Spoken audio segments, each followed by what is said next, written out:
Wassalatu wassalamu ala rasulillahi Ashhadu an la ilaha illallah wa ashhadu anna muhammadan abduhu wa rasuluhu wa ba'du. Kembali kita hadiri majelis Riyadhus Shalihin, tamannya orang-orang soleh, kitab yang ditulis oleh Yahya bin Syaraf An-Nawawi, ulama negeri Syam, secara fikih bermadzhab Syafi'i.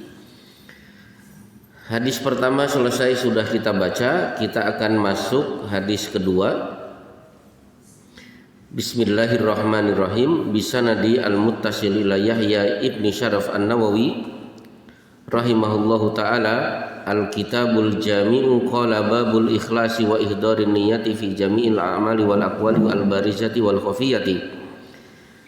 Wa an ummil mu'minina ummi Abdillahi Aisyata radhiyallahu anha qalat qala Rasulullah sallallahu alaihi wasallam yagzu jaisun al-Ka'bata fa idza kanu bi baida'a minal ardi yukhsafu bi awwalihim wa akhirihim. Qalat qultu ya Rasulullah kaifa yukhsafu bi awwalihim wa akhirihim wa fihim aswakum wa man laysa minhum. Qala yukhsafu bi awwalihim wa akhirihim thumma yub'atsuna ala niyatihim. Muttafaqun alaihi. Hadza lafdzul Bukhari. Ya. Dari Ummul Mukminin Ummu Abdullah Aisyah radhiyallahu anha, dia berkata, Rasulullah sallallahu alaihi wasallam bersabda, ada satu pasukan menyerbu Ka'bah, maka tatkala mereka berada di Arafah, mereka dibenamkan ke bumi dari awal pasukan hingga akhirnya. Aisyah berkata, aku bertanya, hai Rasulullah, bagaimana dibenamkan dari awal hingga akhir mereka? Padahal ketika mereka adalah pasar-pasar, mereka dan orang-orang yang bukan dari mereka. Beliau menjawab, dibenamkan dari awal hingga akhir mereka, kemudian mereka diberikan berdasarkan niat mereka. Ya. Pembawa hadis ini disebut 3 kali. 1 Ummul Mukminin, 2 Ummu Abdillah, 3 Aisyah.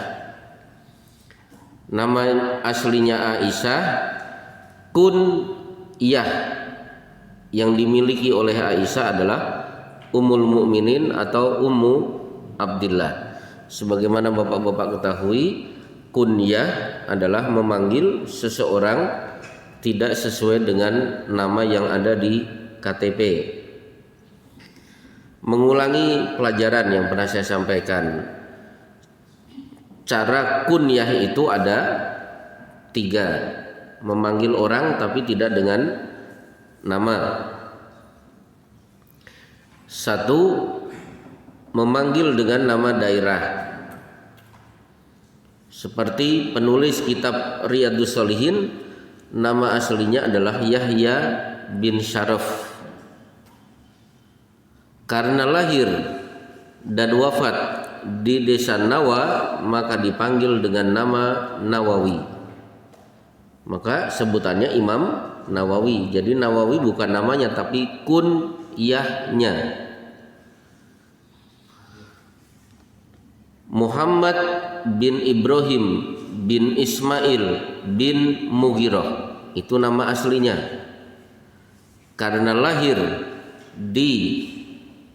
dan wafat di desa Bukhara, maka dipanggil dengan Imam Bukhari. Jadi Bukhari bukan nama tapi kunyah, panggilan. Apalagi yang lain, termasuk 90% pengumpul hadis itu sebenarnya nama aslinya bukan itu, tapi nama daerahnya. Imam Tirmidzi itu disebut Imam Tirmidzi karena berasal dari desa Tirmidz. Imam Nasai berasal dari desa Nasa. Jadi rata-rata pengumpul hadis itu disebut dengan kunyahnya, tidak disebut dengan namanya. Cara pertama. Cara kedua, kunyah dengan menyebut nama bapak atau nama anak. Ibnu Abbas. Oh, berarti bapaknya namanya Abbas. Aslinya Abdullah. Ibnu Abbas, Ibnu Mas'ud, Ibnu Umar, atau Abu Abdurrahman, karena dia punya anak namanya Abdurrahman. Yang unik, Abdullah bin Abbas namanya Abdullah, ketika dia bujangan dipanggil dengan Ibnu Abbas. Begitu sudah menikah sering dipanggil dengan Abu Abbas. Loh, kenapa bisa begitu? Jadi dia namanya Abdullah, bapaknya bernama Abbas, maka disebut Abdullah bin Abbas. Kunyahnya Ibnu Abbas. Ketika dia menikah, punya anak, dia beri nama anaknya dengan Abbas. Berarti kakek sama cucu namanya sama. Ini gimana ini? Kalau kenapa Pak? Kan aneh. Kalau orang yang tidak baik mungkin akan mengatakan ini kurang kerjaan. Kakek namanya diturunkan kepada cucu. Lebih hebat lagi, bapak dan anak namanya sama. Tokoh munafik nomor 1 di kota Madinah, Abdullah bin Ubay. Dia punya anak juga Abdullah namanya. Coba kalau manggil gimana? Jeruk makan jeruk, berarti Abdullah bin Ubay. Baik, jadi cara kedua, panggil dia dengan nama bapak atau nama anak. Tidak dipanggil dengan nama istri. Bu Joko, kenapa? Karena suaminya namanya Pak Joko. Pak Agus istrinya dipanggil Bu Agus. Iya, ya itu udah terlanjur lah. Nanti cucu-cucunya, Neng, awas kalau kamu punya suami, kamu tetap dipanggil dengan nama bapakmu atau nama anakmu. Mendingan Mama Irfan atau Umu Irfan, tidak dipanggil dengan nama suami. 3, kunyah berdasarkan sesuatu yang identik dengan orang itu. Identik dia apa? Namanya Abdurrahman bin Sakhr. Karena menyayangi kucing dipanggil dengan Abu Hurairah, bapak kucing.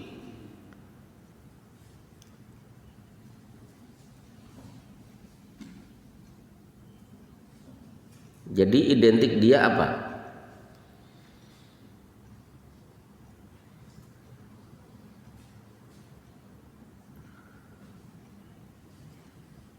Seperti Pak Satpam itu sebenarnya bukan nama dia, tapi kunyah. Pak Satpam, Pak Polisi. Jadi kita panggil dia dengan sesuatu yang identik ada pada dia. Karena dia sering menerima uang 500 rupiah karena nyebrang-nyebrangkan itu, akhirnya disebut Pak Uga. Dulu kan 100 rupiah, sekarang jadi 500 rupiah, tapi tetap namanya Pak Uga. Baik, nah Aisyah kunyahnya Ummul Mukminin. 1. Kenapa disebut Ummul Mukminin? Karena surat Al-Ahzab ayat ke-6. An-nabiyyu aula bil mu'minina min anfusihim. Nabi itu lebih diutamakan bagi orang beriman dari diri mereka sendiri. Jadi kalau hari ini Nabi masih hidup, saya siap mengorbankan apapun demi Nabi, meskipun saya yang celaka. Kemudian kalimat berikutnya, wa azwajuhu ummahatuhum, istri-istri Nabi itu adalah ibu mereka. Maka Aisyah disebut Ummul Mukminin, ibunya orang beriman. Berarti ibu kita itu ada dua.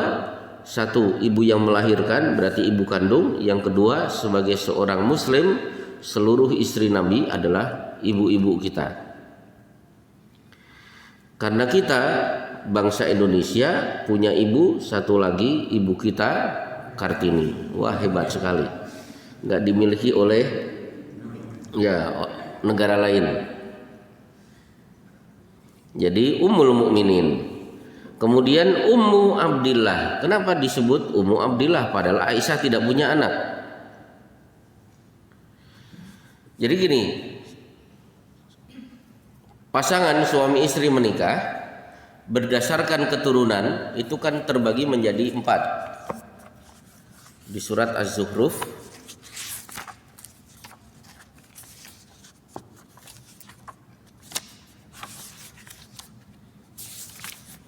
kalau Ustadz Abdullah Amin itu hafal hafal Quran. Kalau kita bacakan, Ustadz ini ayat keberapa? Tak langsung bisa. Kalau saya masih harus buka ini ayat keberapa.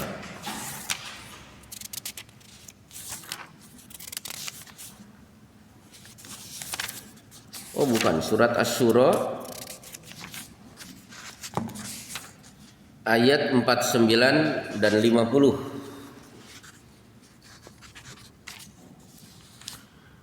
Lillahi mulkus samawati wal ardi yakhluqu ma yasha yahabu liman yasha'u inatha wa yahabu liman yasha'u dzukur aw yuzawwijuhum dzukrana wa inatha wa yaj'alu man yasha'u aqima. 49:50. Milik Allah lah kerajaan langit dan bumi. Dia menciptakan apa yang Dia kehendaki. Nah, baru kelompok pertama.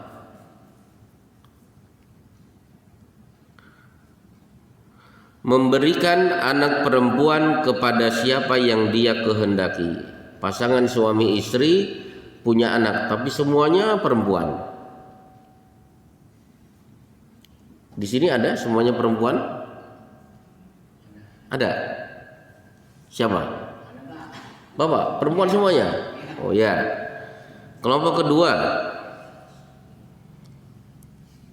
dan memberikan anak laki-laki kepada siapa yang Dia kehendaki. Berarti anaknya banyak, tapi laki-laki semuanya.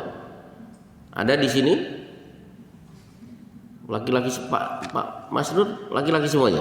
Oh iya, berarti kelompok kedua ada yang terwakili.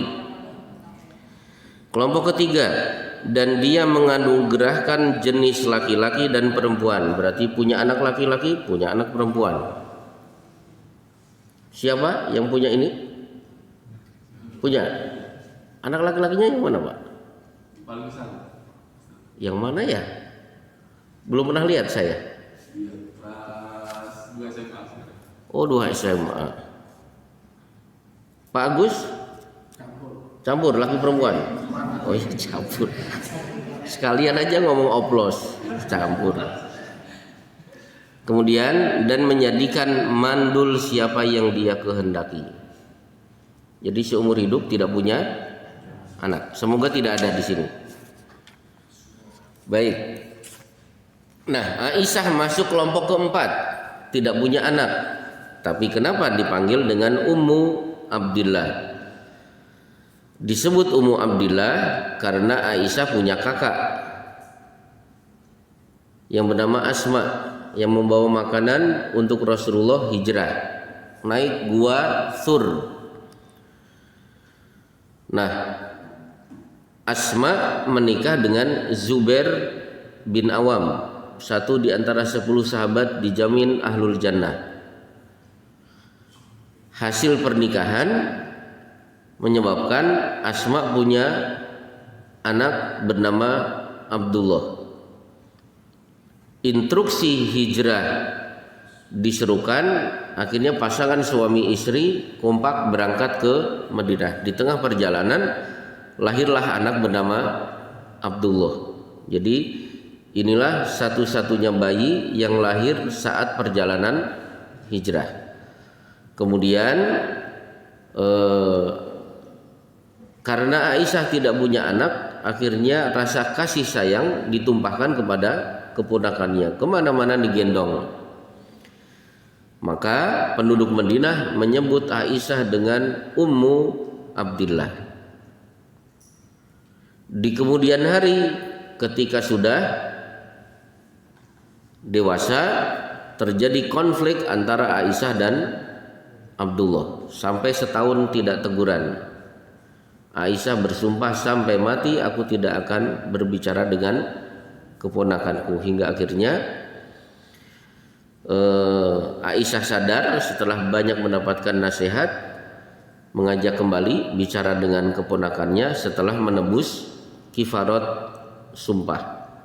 Mungkin membebaskan budak, mungkin memberi makan atau pakaian 10 fakir miskin, atau saum 3 hari.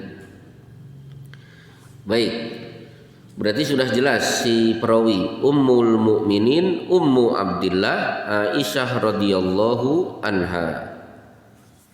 Baru matan hadis.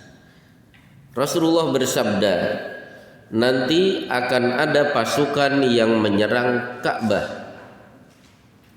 Dari awal pembangunan Ka'bah sampai hari kiamat, Ka'bah diserang 4 kali. Serangan pertama gagal. Serangan pertama diabadikan dalam surat Alam Taro kaifa fa'ala rabbuka bi ashabil fil. Kenapa Ka'bah diserang? Di Yaman ada raja Abruhah, agamanya Kristen. Iri melihat Ka'bah itu dikunjungi masyarakat Jazirah Arab setiap tahun. Maka dia bikin gereja tandingan. Ada orang Mekah mendengar program ini, dia tidak terima. Ka'bah disaingi dengan gereja. Berangkatlah seorang penduduk Mekah ke Yaman. Dia masuk ke gereja BAB kemudian pulang. Si Raja Abruhah akhirnya tahu yang mengotori gerejanya adalah orang Mekah. Dari situlah akhirnya dia membawa pasukan untuk menghancurkan Ka'bah. Akhirnya mereka gagal karena wa arsala alaihim tayran ababil, Allah kirimkan burung ababil, tarmihim bihijaratin min sijil, mereka dilempar dengan batu yang berasal dari neraka. Berarti neraka dari dulu sudah ada. Serangan pertama gagal. Serangan kedua berhasil dilakukan oleh Abdullah bin Kirmit. Karena pemimpinnya bernama Abdullah bin Kirmit, maka kelompoknya disebut Qoromitoh. Kan ada Syiah Qoromitoh. Dari negeri Syam. Dia membawa pasukan, begitu masuk negeri Syam, masuk negeri Mekah, penduduk Mekah dibantai, Hajar Aswad dicongkel, diambil, dibawa ke negeri Syam. Berarti di Ka'bah tidak ada Hajar Aswad. Berapa lama? 20 tahun. Dan Hajar Aswad akhirnya dikampak oleh si Abdullah bin Kirmit hingga akhirnya hancur berkeping-keping. Pertanyaannya, apa hikmah? Kenapa Hajar Aswad bisa dicuri? Jawabannya, untuk menunjukkan bahwa selama ini kita tidak pernah menyembah Hajar Aswad. Buktinya 20 tahun Hajar Aswad tidak ada di Ka'bah, umat Islam tetap tawaf. Berarti tawaf tidak tergantung dengan Hajar Aswad. Yang kedua, berarti Hajar Aswad itu tidak bisa membela dirinya sendiri. Jangankan memberi manfaat kepada dia, kepada orang lain, kepada dirinya sendiri dia tidak bisa membela. Berarti tidak sakti mandraguna kalau bahasa kita. Akhirnya Hajar Aswad berhasil direbut kembali, kepingan-kepingan itu dibawa, kemudian direkatkan kembali dengan semen. Maka kalau Pak Agus nanti suatu saat umroh lagi berhasil mencium Hajar Aswad, boleh jadi yang dicium bukan batunya, tapi mungkin semen 3 roda atau semen padang itu. Karena Hajar Aswad Bapak lihat di YouTube itu kan ada kepingan-kepingan. Itu menunjukkan bahwa memang dulu pernah hancur. Serangan kedua berhasil. Serangan ketiga gagal. Hadisnya ini. Akan ada pasukan menyerang Ka'bah. Ketika mereka berada di daerah Baida, Baida itu antara Mekah dan Madinah tapi sudah dekat dengan Mekah, tiba-tiba pasukan dari awal sampai akhir ditenggelamkan di bumi, semua ditelan oleh bumi. Kalau nanti kita mendengar berita ada pasukan yang akan menyerang Ka'bah menjelang Mekah, mereka ditelan oleh bumi, berarti hari itu Imam Mahdi dibaiat di depan Ka'bah. Jadi hadis ini menceritakan salah satu ciri hari itu Imam Mahdi dibaiat di depan Ka'bah kalau ada pasukan yang akan menyerang Ka'bah kemudian ditelan oleh bumi. Peristiwa ini belum terjadi. Nah, saat itu sebenarnya Imam Mahdi tidak tahu kalau dia Imam Mahdi. Dia namanya Muhammad, nama bapaknya seperti nama bapak Rasulullah, berarti Muhammad bin Abdullah, nasabnya sampai Rasulullah Shallallahu Alaihi Wasallam. Dia tidak tahu kalau itu dia Imam Mahdi. Tiba-tiba malam hari Allah memberikan ilham bahwa kamu adalah Imam Mahdi. Ketika besok dia tawaf, ada beberapa ulama di Mekah melihat ini Imam Mahdi. Akhirnya ditarik, kemudian dibawa ke dekat Hajar Aswad. Disitulah Imam Mahdi akhirnya dibaiat oleh para ulama dan kemudian dibaiat oleh semua orang yang saat itu sedang tawaf. Siapa tahu kalau kita umroh sedang tawaf, Imam Mahdi pas dibaiat. Maka wajib bagi umat Islam berbaiat mengakui Imam Mahdi sebagai pemimpin kita hingga akhirnya kita punya khilafah ala minhajin nubuwah, khilafah sesuai manhaj Nabi, dan kembali dunia akan dikuasai oleh umat Islam. Nah, sekarang selain ciri ini apa? Salah satu ciri dekatnya umat Islam mendapatkan kemenangan kalau di mana-mana umat Islam didolimi. Di mana-mana umat Islam menjadi korban, termasuk di Indonesia. Hari ini umat Islam dipermainkan. Baik, serangan keempat. Nah, serangan keempat adalah ketika innallaha yab'atsu rihan minal Yaman. Allah akan menghembuskan angin dari negeri Yaman. Aliyanu minal harir, lebih lembut daripada sutra. Atyabu min rihil misk, aromanya lebih wangi dari minyak kesturi. Angin semilir dari Yaman. La tada'u mu'minan illa qabadathu, tidak dibiarkan seorang mukmin kecuali akan wafat. Kalau menghirup angin itu akan wafat. Sehingga hatta la yuqala fil ardi Allah, di bumi tidak ada yang mengucapkan Allah lagi. Semua mukmin mati. Yang tersisa hanya orang kafir. Ketika kekufuran terjadi hingga akhirnya laki-laki dari Ethiopia, Rasulullah menyebut Dzu Suwaikotaini. Disebut Dzu Suwaikotaini karena betisnya kecil dan melengkung. Jadi kakinya tidak lurus tapi sudah melengkung kecil. Berjalan kaki dari Ethiopia membawa kampak yang dituju adalah Ka'bah.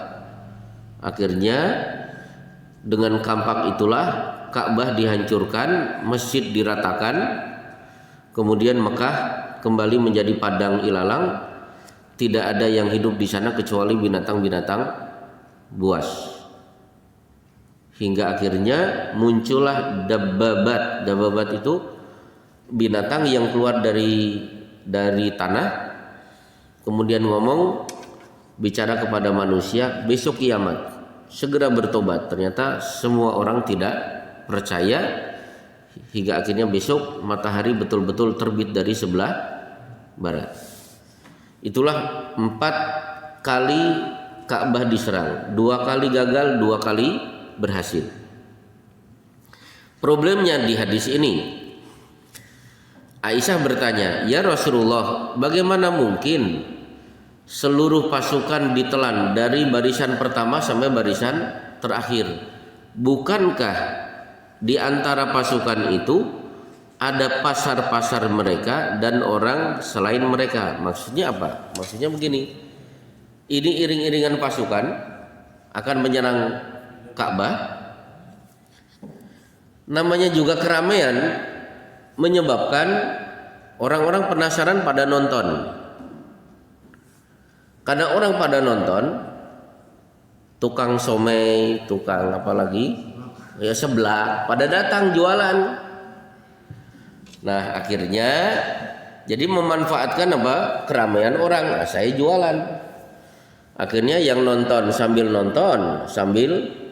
belanja, hingga akhirnya pasukan yang nonton, pedagang semua ditelan oleh bumi. Inilah yang ditanyakan oleh Aisyah, kok bisa begitu ya Rasulullah? Kan mereka tidak salah.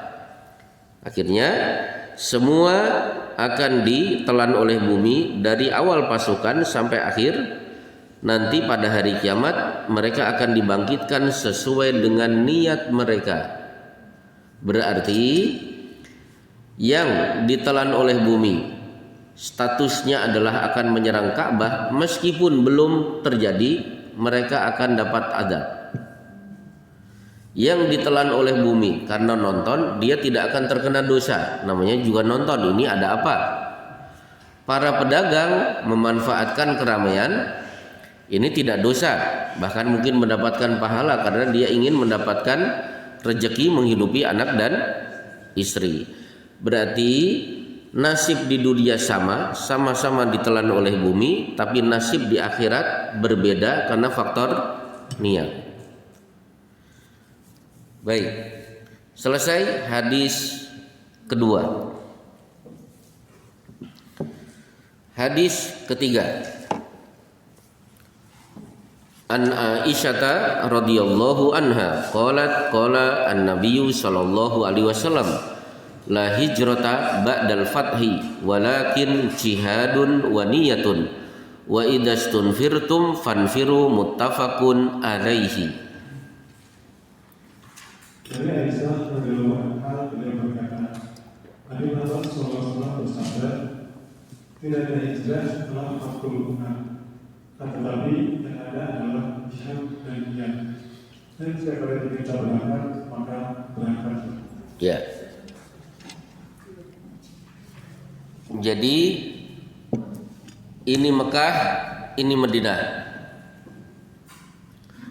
Tadinya Mekah ini negeri kafir, penguasanya Abu Jahal, Abu Lahab dan teman-temannya. Karena kekafiran mereka dan permusuhan mereka terhadap dakwah, terpaksa Rasulullah hijrah ke Madinah. Suatu saat Rasulullah sudah punya pasukan kuat, akhirnya Mekah diserang. 360 patung di Masjidil Haram dihancurkan, dibuang. Mekah dikuasai, wa ra'aitan nasa yadkhuluna fi dinillahi afwaja, masuk Islamnya lah manusia berbondong-bondong ke dalam agama Allah. Berarti status Mekah yang tadinya negeri kafir menjadi negeri muslim. Nah, negeri Islam. Nah, akhirnya di sini tidak ada hijrah setelah Fathu Mekah. Maka tidak boleh ada orang saya mau hijrah dari Mekah. Kenapa? Hijrah itu adalah berpindahnya dari seorang muslim dari negeri kafir menuju negeri muslim. Misalnya Rohingya itu bisa disebut hijrah karena Myanmar itu negeri kafir. Ketika pergi akhirnya terdampar di Aceh, mereka dianggap sebagai muhajir atau orang yang berhijrah.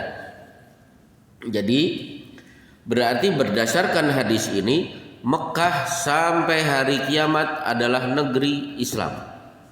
Tidak akan mungkin menjadi negeri kafir.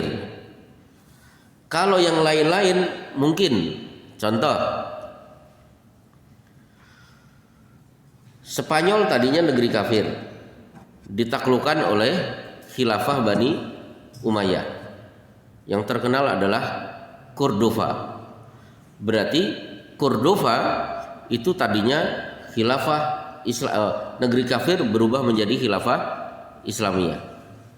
Karena serangan pasukan salib, akhirnya Cordova takluk, penduduknya dibantai. Sampai hari ini Spanyol statusnya adalah negara kafir.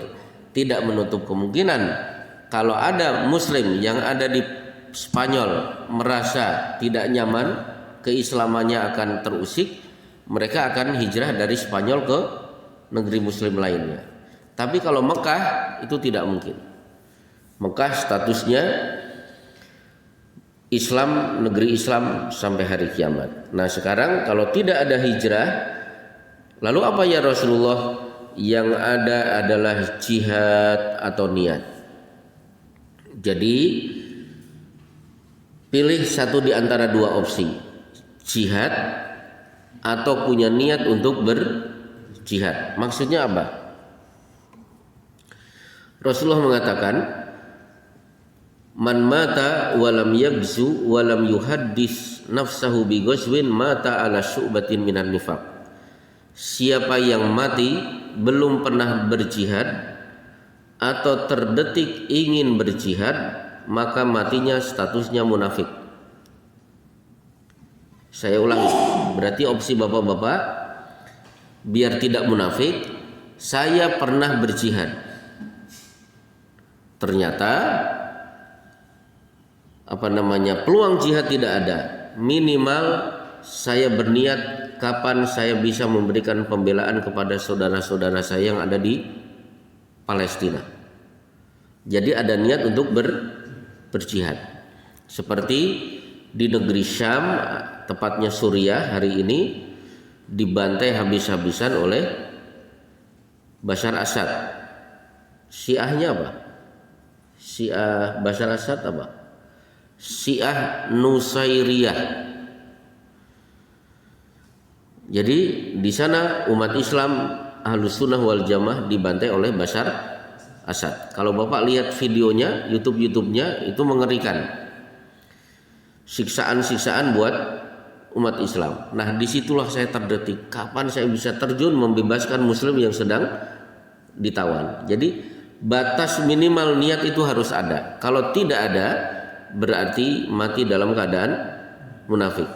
Ibaratnya amar ma'ruf nahi mungkar yang ada di kitab Arba'in An-Nawawiyah. Dulu kan di sini selesai ya, Pak ya? Itu kitab hadis Riyadul Atfal, kitab hadis taman kanak-kanak. Jadi bapak-bapak yang sudah selesai belajar itu sebenarnya harus dapat ijazah lulus taman kanak-kanak hadis. Nah, di situ ada amar ma'ruf nahi mungkar. Kalau ada kemungkaran, satu, rubah dengan tangan, nggak bisa dengan lisan, minimal teriak, di sana ada perzinahan. Kalau tidak, minimal ada hati, saya tidak suka dengan perzinahan itu. Kalau hati saja tidak, itu berarti apa? Lah itu sudah munafik.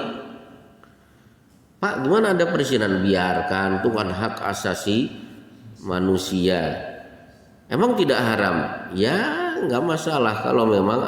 Jadi tidak mempermasalahkan ada kemungkaran di dalam hati, di lingkungannya. Hati tidak terusik. Baik, hadis ketiga. Biar cepat lulus, langsung hadis keempat.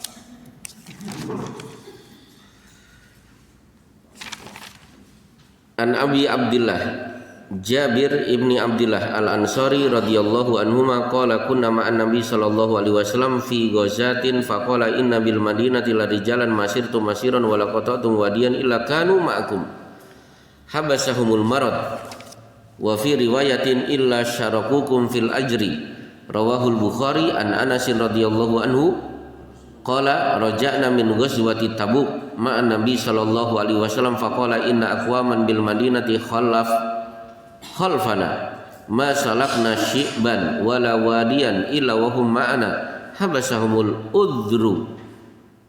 Ya. Dari Abu Abdullah Jabir bin Abdullah Al-Ansari radhiyallahu anhu, beliau berkata, kami pernah bersama Rasulullah SAW dalam sebuah peperangan. Maka beliau SAW bersabda, sesungguhnya di mana terdapat orang-orang yang mana kalian tidak menempuh sebuah jalan dan tidak melintasi sebuah jalan, melainkan mereka bersama-sama kalian. Mereka dihalangi oleh sakit. Dalam sebuah riwayat, melainkan mereka bersekutu dengan kalian dalam perang. Ya, jadi begini. Ini Madinah, ini Tabuk. Tabuk ini sekarang Yordania. Berarti ini perang Tabuk. Perang Tabuk adalah perang salib pertama kali. Saat Rasulullah hidup itu perang salib 2 kali. Satu perang Tabuk, Rasulullah terjun langsung, tapi begitu sampai Tabuk tidak ada satupun orang Kristen yang berani nongol. Akhirnya Rasulullah pulang. Yang kedua adalah perang Mu'tah. Rasulullah tidak terjun, tidak ikut, tapi memberangkatkan pasukan. Nah, perang Tabuk ini, kisah perang Tabuk itu dituturkan oleh Allah di surat At-Taubah. Surat At-Taubah mayoritas berbicara tentang perang Tabuk. Nah, singkat cerita begini, perang Tabuk ini berada di puncak musim panas. Berarti kurang lebih panas matahari 55 derajat. 1, 2, ketika kurma siap petik. Ini kan berarti kurma ngeledek ini. Di satu sisi harus perang sementara kurma tinggal dipanen. Maka pasukan diminta berangkat padahal perjalanan kuda itu 20 hari perjalanan. Berarti bolak-balik 40 hari perjalanan. Dan pada perang Tabuk itulah Rasulullah baru tahu siapa munafik. Rasulullah sudah diberi ciri, innama yasta'dzinukal ladzina la yu'minuna bil akhirati wa hum fi raibihim yataruddadun.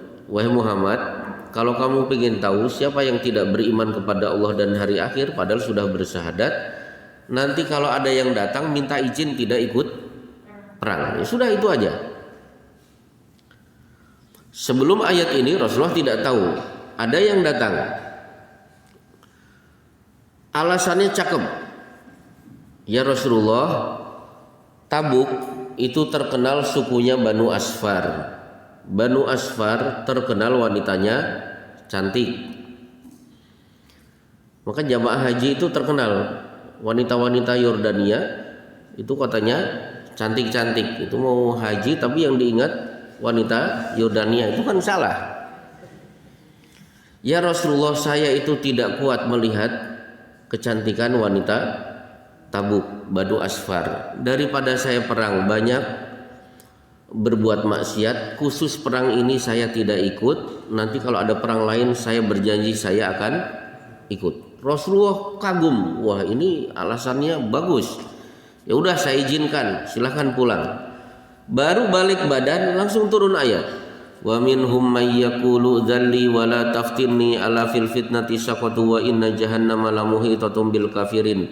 Muhammad, ada di antara mereka baru saja minta izin, izinkan aku karena aku tidak mau terperosok ke dalam perbuatan dosa. Katakan kepada orang itu, kami itu sebenarnya sudah berdosa dengan membohongi Rasulnya. Sampaikan neraka jahanam sudah mengancam orang itu karena orang itu adalah orang-orang kafir. Inilah perang Tabuk menyingkap siapa mukmin, siapa munafik. Baik, tapi banyak sahabat yang tidak bisa ikut perang. Siapa? Karena Rasulullah mengatakan perjalanan ini jauh. Bagi yang tidak punya kuda, tidak punya unta dilarang ikut, silakan di rumah.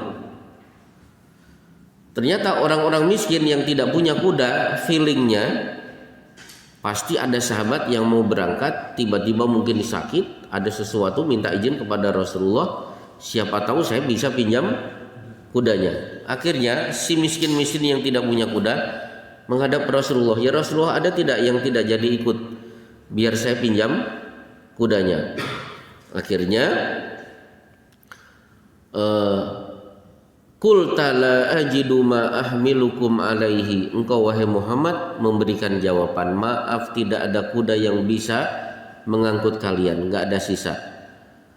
Kemudian tawallau wa ayunuhum tafidu minad dam'i hazana, si miskin-miskin ini pulang bercucuran air mata karena tidak ikut perang. Sedihnya melebihi sedihnya jamaah umroh yang baru di Bandara Soekarno-Hatta suruh pulang karena kasus corona di Saudi. Pada menangis. Akhirnya yang tidak ikut perang ini, nah baru dikomentari oleh Rasulullah di hadis ini. Kami bersama Nabi dalam sebuah peperangan. Beliau bersabda, sesungguhnya di kota Madinah benar-benar banyak laki-laki. Tidaklah kalian mengadakan perjalanan, tidaklah kalian menembus lembah-lembah, kecuali mereka bersama kalian untuk mendapatkan pahala. Mereka tidak ikut berperang karena terhalang oleh sakit. Di ujung riwayat karena ada udzur. Jadi para sahabat yang berjihad berangkat, yang ingin berjihad karena tidak punya kuda, karena sakit tidak ikut berangkat. Kata Rasulullah, kalian berjalan, kalian menembus lembah-lembah, kalian dapat pahala, ini juga dapat pahala. Kenapa? Karena mereka juga sebenarnya punya niat untuk berjihad. Seandainya mereka tidak sakit atau mereka punya kuda, pasti mereka ikut berjalan bersama kalian. Ini bukti bahwa siapa yang berniat baik tidak jadi, maka dia sudah mendapatkan pahala setara dengan apa yang dilakukan. Seperti kemarin jamaah umroh nangis tidak jadi berangkat, bahkan ada yang sudah pesawat sudah ini berjalan baru 1 jam kan balik lagi. Akhirnya kan jamaah bingung, baru 2 jam kok sudah landing, cepet banget. Ternyata Soekarno-Hatta itu sudah dapat pahala umroh. Seandainya nanti diberangkatkan lagi, berarti dia dapat pahala umroh 2 kali. Itulah niat. Satu hadis lagi. Ini hadisnya unik.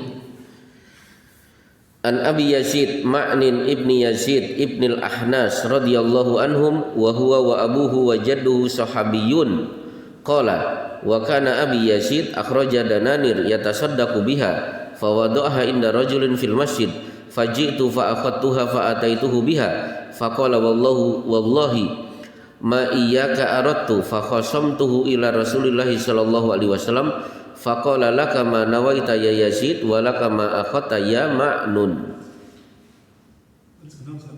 Kenapa? Hadis ke-6. Di sini hadis ke-5. Dari Abu Yazid. Oh. Nah, ini hadis, ini kitab hadis yang direkomendasi oleh syekh kita. Berarti yang benar ini, yang jadi patokan ini, bukan yang itu. Ya udah yang ke-6 aja, silakan. Kenapa? Oh gitu. Ya sudah yang Abu Yazid. Ya. Dari Abu Yazid, Ma'an bin Yazid bin Al-Ahnas radhiyallahu anhu, karena bapak angkatnya adalah sahabat, beliau berkata, bapakku Yazid pernah mengeluarkan beberapa kopi uang dinar untuk dia sedekahkan. Lalu dia menitipkannya kepada seseorang di masjid. Kemudian aku mengambilnya. Lalu aku datang kepada bapakku dengan membawanya. Maka bapakku berkata, demi Allah, bukan kamu yang aku inginkan.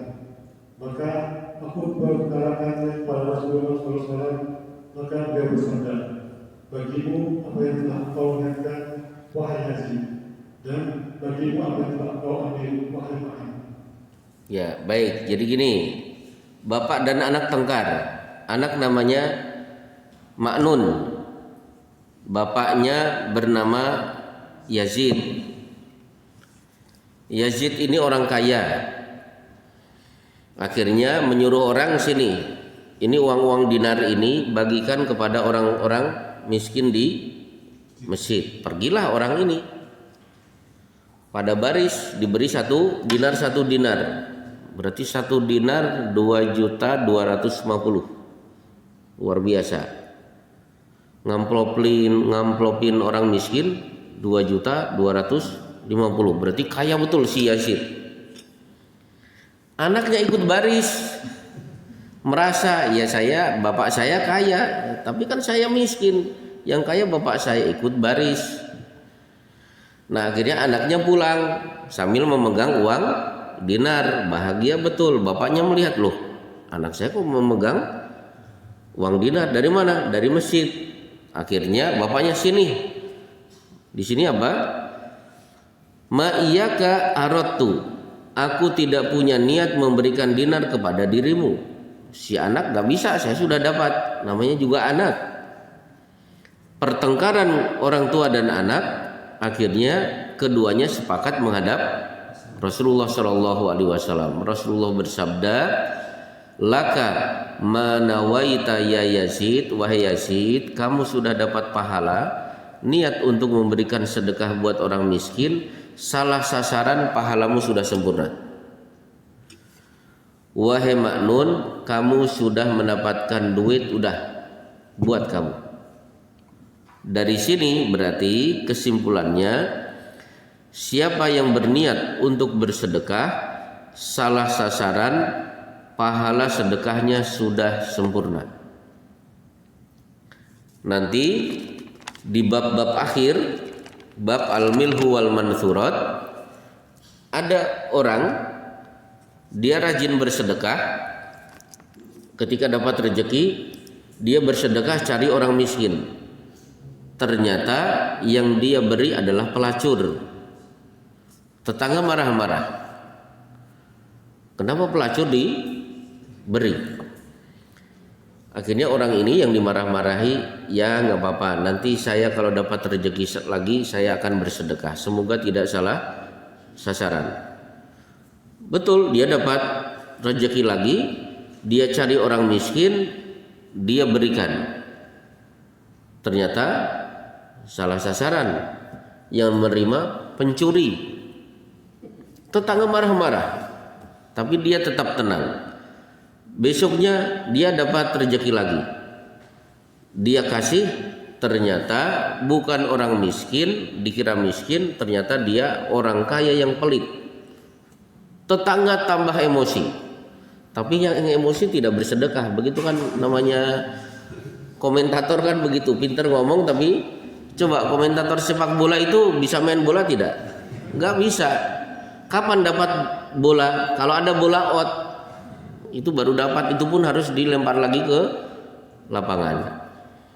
Apa komentar Rasulullah? Justru keikhlasan dia bersedekah, meskipun salah sasaran, si pelacur dapat hidayah dari keberkahan rezekinya hingga dia meninggalkan dunia persinahan. Si pencuri akhirnya dengan rezeki yang berkah itu dia dapat hidayah, meninggalkan pencurian, dan dia sekarang rajin bekerja. Sementara si pelit, si kaya, dia sekarang rajin bersedekah. Berarti merubah seseorang itu bisa dengan cara selain berdoa, merubah dengan memberikan makanan yang berkah. Misalnya ada orang tua punya anak nakal luar biasa, sudah ke psikiater gagal. Coba kira-kira anggota pengajian saya yang kalau mencari rezeki sangat hati-hati siapa? Tokonya ramai, kalau adzan berkumandang ditutup. Tidak peduli dengan orang yang belanja. Kalau bisa datangi orang itu, Pak, maaf saya minta ya 1 gelas air yang dihasilkan dari rezeki bapak supaya diminum oleh anak saya. Itu bisa. Ada tidak di sini? Pak Agus pedagang bukan? Cari orang yang kalau nyari rezeki hati-hati betul. Seperti pada masa Hasan Al-Basri ada seorang penjahit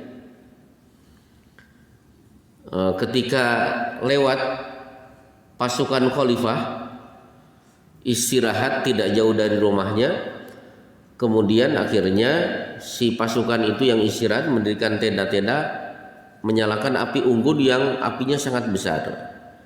Kemudian dia memanfaatkan api itu, cahaya itu untuk jahit malam hari. Besoknya nanya kepada Hasan Al-Basri, kira-kira hasil jahitan saya halal atau haram? Hasan Al-Basri menjawabnya dengan tangisan, ada orang yang hati-hati mencari rezeki seperti ini. Itu kan cahaya dari api unggun itu kan tidak merugikan prajurit kan, dia hanya memanfaatkan ini ada cahaya, sudah saya ngelembur aja sip 3. Ternyata dia masih bertanya apakah ini halal atau tidak. Coba datangi orang-orang seperti ini, seperti Umar bin Khattab, pinjam onta dari sini ke sini. Begitu sampai sini lupa, tasnya ketinggalan. Umar jalan kaki, ontanya dititipkan, jalan kaki lagi. Yang dititipi bingung, kenapa tidak dikendarai? Umar menjawab, kalau saya kendarai nambah veteran. Karena akadnya dari sini ke sini, kemudian ke sini. Kalau ini ditakdirkan 100 meter, 100 meter, kalau harus bolak-balik berarti berapa tambahan meternya? Baik, itulah orang yang disebut wali begitu.